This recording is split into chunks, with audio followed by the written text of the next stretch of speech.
Hi అండి, good evening. Kamadhenu జున్ను పౌడర్తోని జున్ను అయితే చేశాను. టేస్ట్ అయితే చాలా బాగా వచ్చింది. నేను ఇది డీమార్ట్లో తీసుకున్నాను. దీని కాస్ట్ వచ్చేసి నాకు డీమార్ట్లో 50 రూపాయలు పడింది, కానీ బయట అయితే 80 రూపాయలు. మన డీమార్ట్కి వెళ్ళినప్పుడైతే ఒక 2 ప్యాకెట్లు అయితే తెచ్చుకున్నాను. ఫస్ట్ అయితే 1/2 లీటర్ ఫుల్ ఫ్యాట్ మిల్క్ తీసుకొని అందులోనే టేస్ట్కి తగ్గట్టు బెల్లం వేసి బాగా మిక్స్ చేసుకోవాలి. తర్వాత జున్ను పౌడర్ కూడా వేసుకొని ఉండలవి లేకుండా కలుపుకున్న తర్వాత కొంచెం అంత ఇలాచీ కూడా వేసుకొని బాగా మిక్స్ చేసుకోవాలి. ఇది ఒకసారి వడకట్టుకుంటే బెల్లంలో డస్ట్ ఉంటుంది కదా, అదైతే బయటకు వచ్చేస్తుంది. వడకట్టుకొని మీద వచ్చేసి కొంచెం పెప్పర్ కూడా వేసుకొని మూత అయితే పెట్టేసుకోవాలి. కుక్కర్ గిన్నెలను కొంచెం ముందే వాటర్ పోసుకొని ఒక 10 నిమిషాలు అయితే ప్రీహీట్ చేసుకున్నాక ఈ బాక్స్ పెట్టేసి ఒక 10-15 నిమిషాలు ఇడ్లీలకు మనం ఆవిరి పట్టేస్తే ఒరిజినల్ జున్ను అయితే మనకు రెడీ అయిపోద్ది.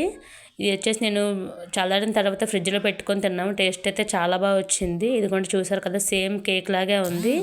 నాకైతే ఒరిజినల్ జున్ను తిన్న ఫీలింగ్ అయితే వచ్చింది.